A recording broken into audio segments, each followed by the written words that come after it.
Yay Networks. Hey, wild ones. Welcome back to part 2 of our conversation with Jeanette Collins. Enjoy.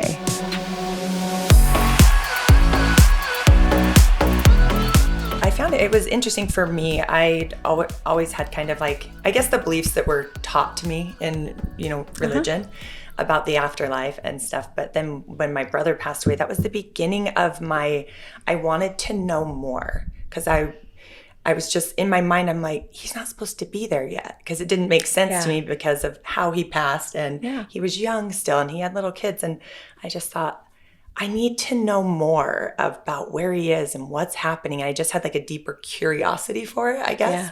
And that's, when I came to you, that's kind of what I was seeking.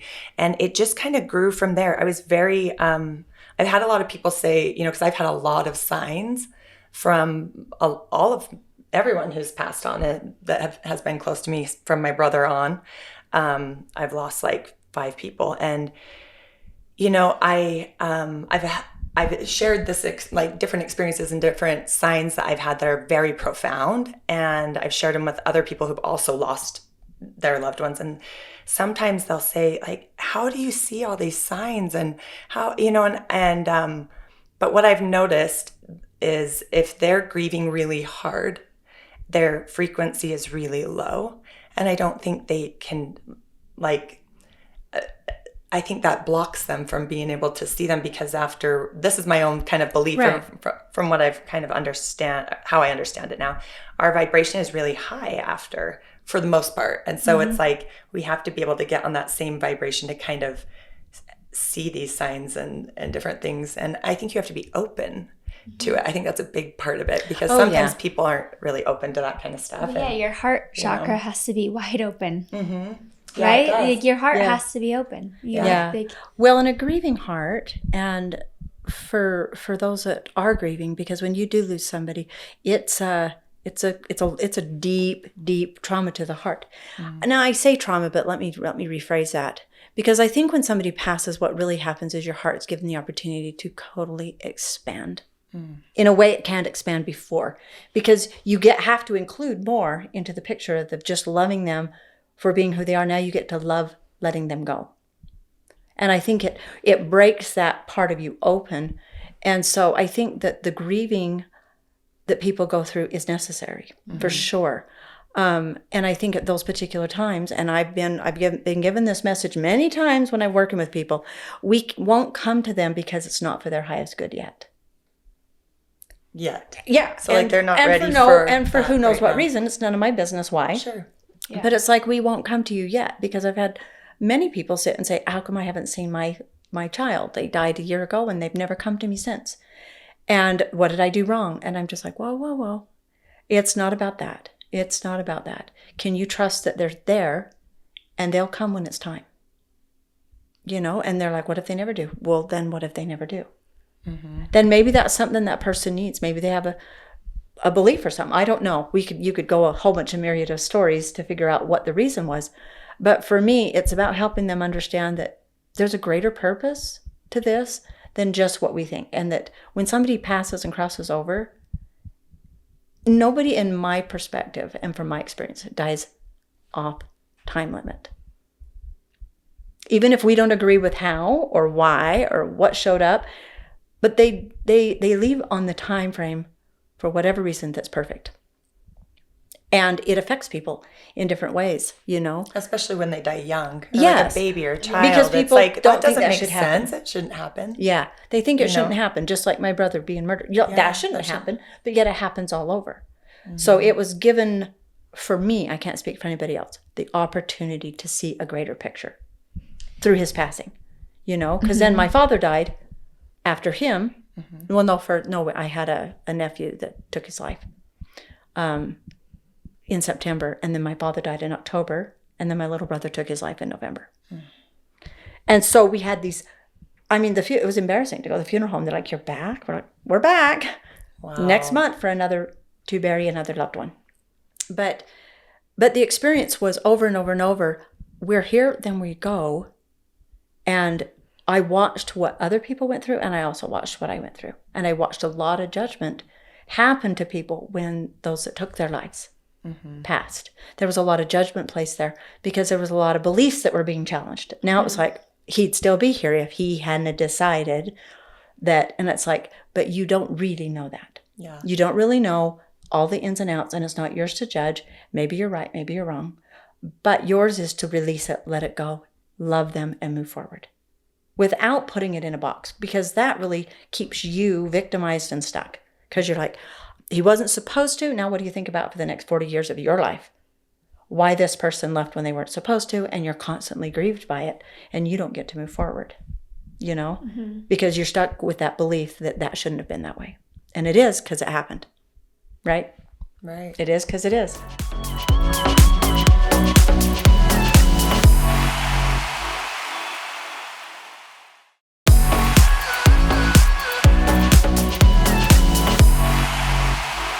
It's hard to just accept what is, because we think that we can kind of maneuver this life and we have control, but we have no control. I don't think we have real control. I think Wayne Dyer said it really good, and he said, we're being done and we're also doing. So it's a parallel. I mean, you're doing both, you got the light and the dark, you got the white and the black, you got the good and the bad, and all of that's happening, and you're also creating, and things are also being created. Does that make sense? And you can participate. And I think your awareness of yourself will determine the level of participation you get to be in. And some people aren't ready for that participation yet. Their soul's not ready. They still need to expand, and there's no judgment in that. Not ready? That doesn't mean I'm on tier 3 and you're on tier 1. I'm somehow great. No, we're actually all doing this together. I can't do it without them, and they can't do it without me. Right? So we're all evolving and doing those things and leaving a legacy of love for each other, because that's what's going to bring people where they need to be, even after we pass. I've had many beings that have passed over and they're not stuck. This is my interpretation. I don't believe they're stuck, but they have a belief system they can't leave. And so if you look at it in levels of frequency, and they have a belief, per se, that they're really angry and they're bitter about things, and they stay in that energy. They don't move. They can say they're thousands of what we call thousands of years, but they're not trapped. They don't even know to think higher. But as soon as they go, I don't know if this is a good thing, they raise their frequency, right? Because it's free will. It's free choice of each soul to be able to move through those frequencies and dimensions. Well, it's crazy you just said that, because I was going to ask you, I had a loved one who passed away by an accidental overdose. He was addicted to heroin, and he was clean for some period of time and then overdosed, and he actually died sitting on a toilet. His girlfriend found him suffocated to death. And the family, it happens to be my sister-in-law, but we're best friends. I went to high school with her brothers. And the family, especially his mom, was really struggling because she's a very open being. Yeah. She didn't confide under the realms of religion. She was more universal, and she was struggling. She's like, I just want to feel my son. Me of all people, I should be able to feel him. I'm asking, I want to receive.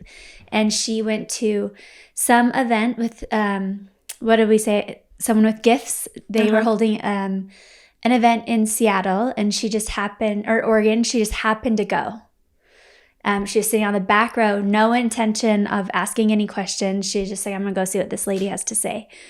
And Chris came through in the meeting to the woman, and he said he just wanted his mom to know that he's always around her. He loves her, but he's working so hard on his addiction still on the other side that he's still working on it. Yeah. He's still trying to get through it. And he actually said he realizes now it would have been easier to conquer it in a body. Wow, that's interesting. So what do you think about that? Oh, I find it very interesting. Because he said he regrets not overcoming it while he had a body, because now it's very hard. Well, and I think it's just like being here. I mean, how many times do you do something and go, gosh, if I could go back and change that, I would. Yeah. But isn't it still evolution? You're still evolving, you're still learning, and he's still learning. But I find the part that was most interesting is the mother let go. She let go of that need to hear him and be there, because that's a frequency and energy of wanting, and wanting pushes things away. There's nothing wrong with that. I've wanted a million times. I want, you know, Yeah. and you really try to grab it, but it leaves a level of scarcity, and that's basically the energy you're in. And if he wasn't in there, he may have been standing right by her going, Mom, Mom, Mom, but she couldn't hear because of that need where she was at, that frequency where she was at of desperation. Yeah. Does that make sense? And he And wasn't that's in like desperation. a fear-based place, right? Yeah. Desperation. Well, yeah, it's just an altered energy. Love is pure. Everything else is altered. Like the lower down the frequency it goes, it's an altered way of feeling something. Anger and frustration and stuff like that, they're altered states of being. But hearing him say that, well, hearing this story, that's when I really started believing in evolution a lot. Yeah. Because he's still struggling with addiction and working through that. But he said he's on such a better path for it now. Yeah. Like he can see the light at the end of the tunnel. The way, you know, I need to have my friend's mom explain the story, but it's beautiful. And well, it would kind of to me feel the same as if you're trying to overcome something here. Maybe you have a short temper, a short fuse, you know, and you're like, I've been doing really good, you know, but I'm in my 50s now and I'm still struggling with that, getting over that short fuse. It doesn't change just because you leave the body. This isn't something you came to move through. You know, now what it's like when you get over there, I don't know. I don't know what the extent or what it feels like, or is it all consuming, or is it just something you know, oh, if I take a body, it's going to get really bad again. And I'm going to have to work hard to get through this. So I'd like to move through this energy and raise my frequency before I enter another body. I don't know. You know, those are all big questions. The unknowns. But I think the more we can leave the door open to all possibilities, the greater the experience will be. Because then we'll have less judgment on it and less of it has to be this way or it should be that way. Because then we trap ourselves, nobody else. When we put lines on, oh, it's got to be like this or it's got to be like that. Instead, open the door and say, I really don't know what it's going to be like. So I'm not really basically open to anything. You know, and that's one of the reasons I won't. People say, we heard you're a psychic. I'm like, no, I'm not a psychic. I'm not a medium. I am another human being like you. And because I've practiced a lot of personal tools of trusting, I can hear. And sometimes I was like, I don't know if I want to do this anymore. It gets scary Can sometimes. you turn it off?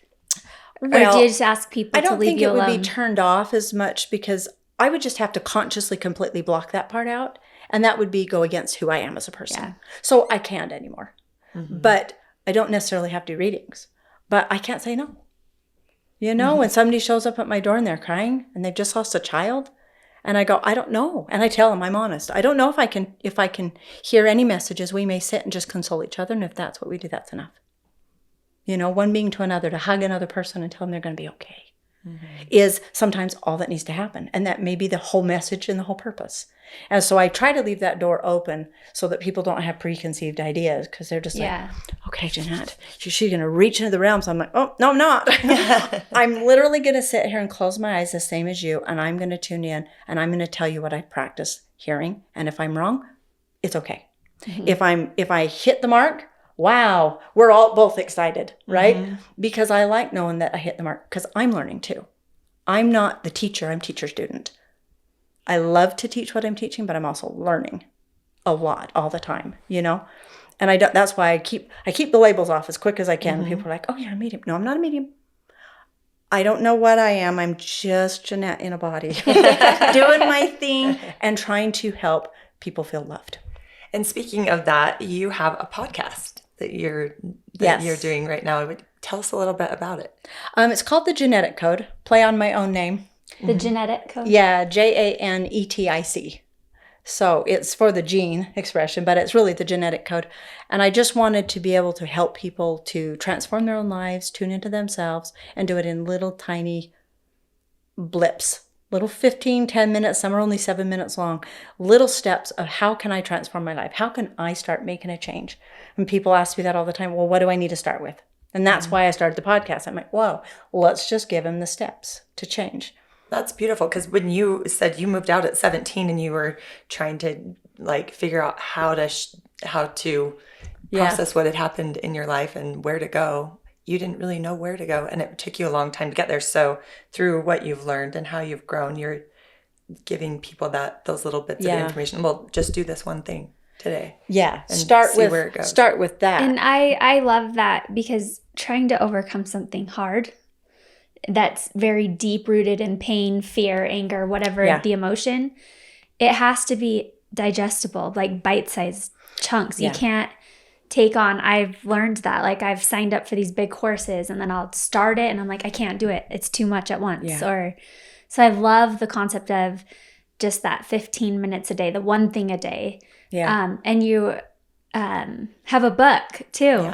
Yes. It's a beautiful book. Children's book. I wrote it so, it's been out, I don't know, since 2015, I think. But I wrote it so that parents, grandparents, anybody reading it to your child would get the idea of the beginnings of transforming your life. To understand what the book is about is this traveler that comes across this, what he thinks is an abandoned factory. Because it's all broken down. And he goes in and there's all these horrible posters on the wall. You'll never amount to anything. Who do you think you are? And all these workers. He thinks it's abandoned, but it's loaded with people. And they're just drudgery, doing their stuff, and he's trying to figure out why. So he asks, and nobody knows what they make there, what they're doing.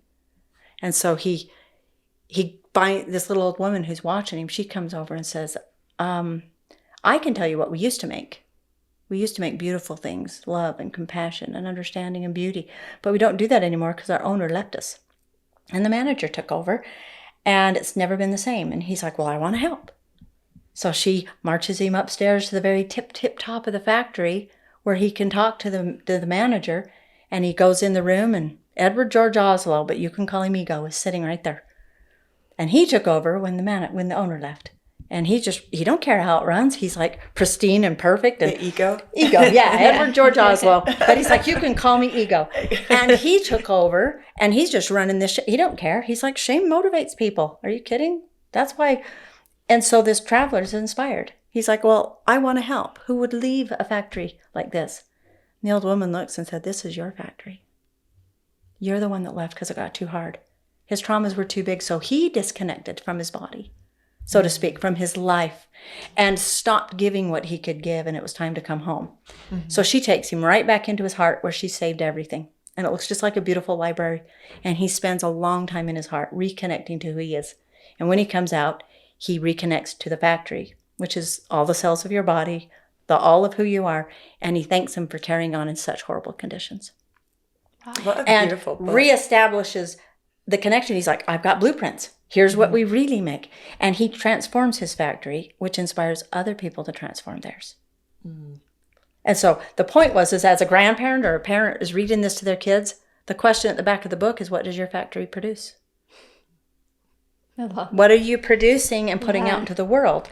Because if you're not conscious about it, you can put out a whole bunch of stuff you would regret putting out. But the more conscious you can become, and the more you take ownership of that and own that place and don't let ego run the show, it's going to change everything for you. And the one thing I wanted children to understand too is ego is not a bad thing. It has a place. Mm. And that's why when he touches ego, ego goes back to the size he was intended to be. But when we leave and we become unconscious, ego takes over and gets bigger than it was ever intended.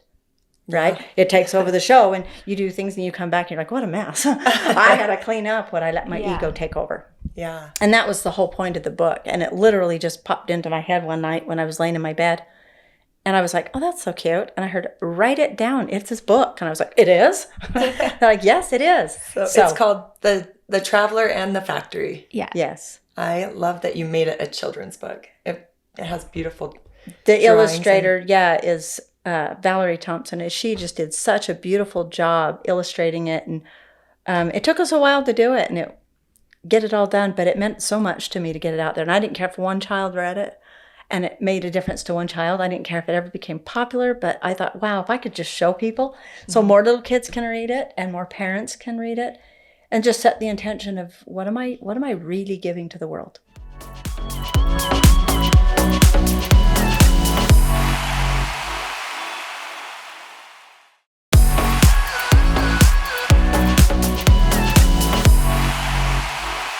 And we were talking before we started, you wrote that and it came out in 2015-ish? About 2017, I think. 2017. Yeah. and we were talking about before you got here, like how the world needs it now. Like people are more open to it now. Yeah. People are more Yeah. open to transformation. Enough is enough. Like let's heal. Yeah. I think. And what I'm finding, and I know I wanted it, is I needed it in bite-sized pieces. I really needed to be able, because somebody's like, just evolve, turn your life over, make a change. And you're like, all right. How? How do I do And you're that? just like, I have so much grief and sadness in me. And I'm just like, I'm going to do it. I spent years going, I'm doing it. I'm going to make the change. And I would set out that morning to truly make the change. And I would go at it. About halfway through the day, something would happen. Boom, I'm right down at the bottom. And I'm going to bed at night going, I didn't do it. I promised myself I would do it and I failed. So then you beat yourself up, put yourself in a deeper hole, right? Yeah. And so it was once I started getting these little tools of, can you just become aware? And that's my first one. The first tool for anybody is becoming aware of what you're thinking and how you're feeling. You don't have to change it yet. Just notice it. Just start going, oh gosh, I woke up this morning and felt like garbage. The minute I opened my eyes, I was feeling like crap. Okay, pay attention to that next time. What do I need to shift that feeling? You don't have to know where it came from. That's what I always tell people. Don't hunt it down. It's like following a truck somewhere to see where they're going. Don't worry about that. Just tune in. How do you feel? And what do I need to shift that feeling? Go to gratitude. I always tell people, go, start just, I'm so grateful I have feet and toes and a bed and I can lay in my bed and I'm sleeping. I'm so glad that it's not time to get up yet. I don't care what it is, right? Just something to change that frequency, because when we wake up a lot of that ways, it's because as you're coming out of your sleep, your program reawakens. Yeah. That old program of you're a piece of garbage or you're nothing or that was my story. I would wake up going, oh, here I am again, unable to give any contribution to the world. I'm just sludging along as a little bit of nothing, And that was just the story I attached to the feelings I had, right? Something Those I emotions. started doing, because my husband pointed out to me a couple years ago that I wake up very miserable, not happy, not a morning person. And he challenged me, like before I come and see the family, before I see him, to go into the bathroom and maybe just smile at myself. And so I just started doing that. I would just look at myself in the mirror and it'd just be a forced smile. But then it started working. I started like being happy to be awake. I get, it really did, just that one simple thing changed. But to reprogram that, like you said, you wake up to the same programming. Yeah. But it's crazy to me. I've been actively trying to reprogram myself and rewire myself for almost 20 years. Yeah. I've been on this, I call it my healing journey, really started about when I turned 30, really. Yeah. So I'm 7 years in to like doing the heavy work. And it just barely now connected. I'm in control of my thoughts. It took 7 years for me to be aware. Like you said, I started being aware of when I had a negative thought, but it took me 7 years to realize it was all in here. Yeah. That it's not real. And that's not a bad thing that it took you 7 years. Yeah. Because we can get hung figure it up out. on 20 years, 50 years, 100 years. It really doesn't matter. The victory is you found it. Yeah, and I just That's laugh now. what's celebration. Yeah. To me, it's just like, wow, so cool for you to realize that your thoughts are in charge. I mean, you think those thoughts, and the thoughts will automatically trigger an emotion that's already there. And the emotions, and I said this in my last podcast, your emotions are the winner. Not your thoughts. Your emotions are the winner. Because your thoughts you can think all day long, I'm happy, I'm happy, I'm happy. If you feel like garbage on the inside, the garbage feeling will win. Always. Every single time. It's the winner. And so it's like, okay, I know I'm thinking I'm probably useless and there's not much to live for, but how does that make me feel? Where's the feeling? And then you go to the feeling and you find the feeling and you take all the story off and you say, this feels like depression, or this feels like a deep self-loathing. Well, where do I feel it? I feel it in my shoulders, or I feel it in my neck. Okay, can I just allow that feeling to be present without judging it? And you'll feel it. And it'll be like tightness in your neck or ache down your back. And you're just like, it's safe for you to be in my body. It's safe to be felt. It really is. And that energy will unwind and lift. I've actually experienced the same things that you're talking about, but like the opposite, where I've gone all over in my head in all these scary, crazy places, but then when I get into my heart, I feel calm. Yeah. So I'm like, wait, I know everything is going to be okay in my heart, but my head will take me all over. Yeah. And so it can be that reverse, like, you know, you can feel like a peaceful, good feeling. Yeah. Or you can feel, like you're saying, like anxious or tense. Or That's so amazing. You know how to do that. I didn't know I knew how to do it. But until that happened. yeah, and that's a practice. It really is. And it was an awareness. It was an awareness for me. Like, whoa, if I let my head go, I'm going to go crazy. Yeah. But if I calm my mind and get into my heart, I feel okay. Well, you know, that's one of the tools that I actually teach people in these steps through the podcast is how to go get out of your head and go to your heart. When anything's happening, anxiety, crazy stuff, I've done it a million times, and just put my hand on my heart and I slow my breathing down and I just start breathing. And, you know, your brain's going, I know, but what about, you know, I hear you. We'll talk about that in about 5 minutes, but right now we're going to breathe and I'm going to find out what's real. And your brain is going, oh no, she's going to find out we're not real, because the stories in your head aren't real. Right. Right. Even the stories I tell about the abuse growing up at home, 90% of them aren't real. Yeah. What's real is the trauma that got left behind and the emotion that settled in. The way it happened isn't real, right? Because it's all done for perception. But so if I can just tune in here and then just get that breathing pattern and go into my heart and then just feel and then think of something that I love, like my kids or something to that, then I can go into that space and I can just hold that. Then when I return, I go, okay, what was that story? I'll usually start laughing. I go, what story? I don't even need the story anymore. What a ludicrous thing. Why would I take myself down a path of how can I hate my ex-husband again and feel that rotten feeling when I just got out of it? Yeah. Right? Yeah, you put Just yourself like, back I just there. got out of it. Why would I go back? And you're telling a story that doesn't matter anyway. I do that with certain girlfriends. I'm like, I just got out of this situation. Why am I opening that door Because you're again? addicted to the we get addicted to the emotion. Of season 4. Yeah. Well, we get addicted to that emotion of what we were feeling. That old angst feeling feels so familiar, and it feels like it's a part of your identity. Like you were saying earlier, do people identify with the grief? Yes, we identify with anxiety. We identify with hatred towards people. And we're like, I can't love them. Then who would I be? Yeah. Well, who would you be if you could let that go? Something I'm learning too is the reason I open the door is because I expect that everyone's evolving and changing, that everyone's setting boundaries, but not everyone is. Well, they are just at different levels, I believe. Right. Yeah. Yeah. It's like, but this specific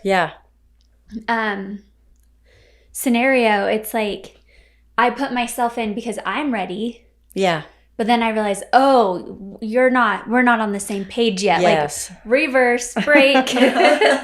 You know, it's I don't know. I have to choose to laugh at life, or otherwise I don't know what we're doing here. Yeah. Yeah. It has It doesn't to be, have to be all drama. No, and the drama can be fun. You can laugh it off. You can feel the anger, you can feel the angst, the sadness, whatever. But at the end of the day, when you zoom out and look at what you're really fighting over or about or angry about, it's funny.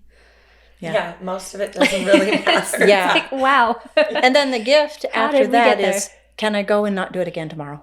Yeah. That's the gift we offer ourselves. Can I, which automatically blesses everybody else around you when you cannot run back into that same old pattern just out of habitual behavior.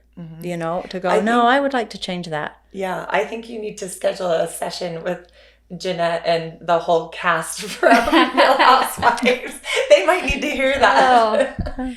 I mean, I can schedule. Well, then the show would go off the air because there was the drama. Well, then everyone would be healed. So there would be no the show. The healing of the housewives. Yeah, it'd be a new show. Yeah.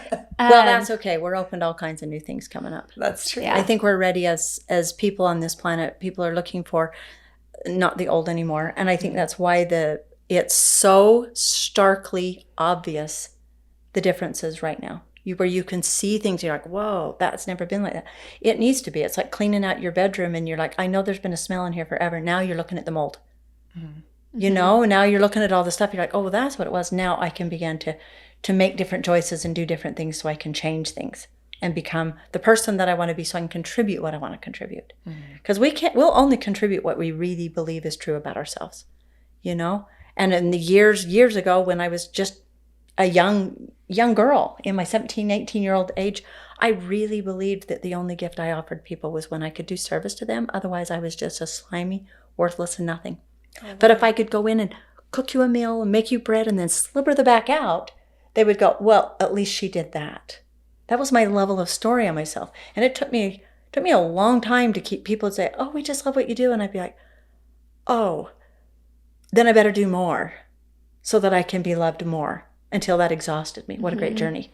Mm-hmm. You know how many loaves of bread I made? And how many casseroles and dinners I took, and how many people's kids I attended? I don't regret any of those, because each of those steps showed me that I was already a good being. I just needed to let go of the stories that said I wasn't. Yeah. So I could actually offer greater levels of love to people out there. Well, and look at you now. Look at you're helping people find their highest good. I sure hope Their that's higher, what we're doing. you're helping them transform and connect to their highest self. There is like no more beautiful service you could give someone. We had such a great conversation with Jeanette that we are going to come back next week for all of you. Until then, be you, stay wild.